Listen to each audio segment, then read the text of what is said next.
Masyarakat yang akan berwisata diimbau untuk berhati-hati saat menghabiskan waktu liburnya di kawasan Puncak, mengingat kondisi cuaca ekstrim yang beberapa hari ini terjadi.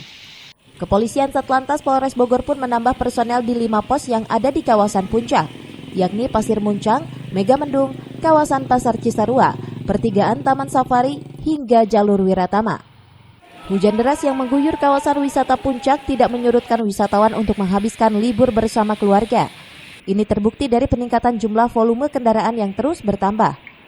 Polres Bogor juga mengingatkan wajib diperhatikan agar menghindari kawasan-kawasan yang menjadi daerah rawan bencana longsor dan pergerakan tanah.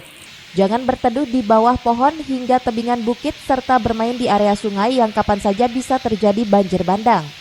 Mengimbau untuk masyarakat yang berwisata ke Puncak untuk memastikan parkir atau berteduh, pastikan tidak melihat ke atas, jangan parkir di bawah pohon ataupun di tebing karena ini sangat membahayakan dan kita tidak tahu. Jadi kami menghimbau pada masyarakat yang arah ke Puncak untuk tetap berhati-hati, utamakan keselamatan. Itu pun kendaraan yang masuk ke daerah Puncak, data yang kita terima dari jam 6 sampai dengan jam 9 tadi pagi itu kurang lebih hampir 5.000 kendaraan yang keluar dari pintu tol Ciawi. Dari Gadog, Kabupaten Bogor, Cepi Suryadi melaporkan.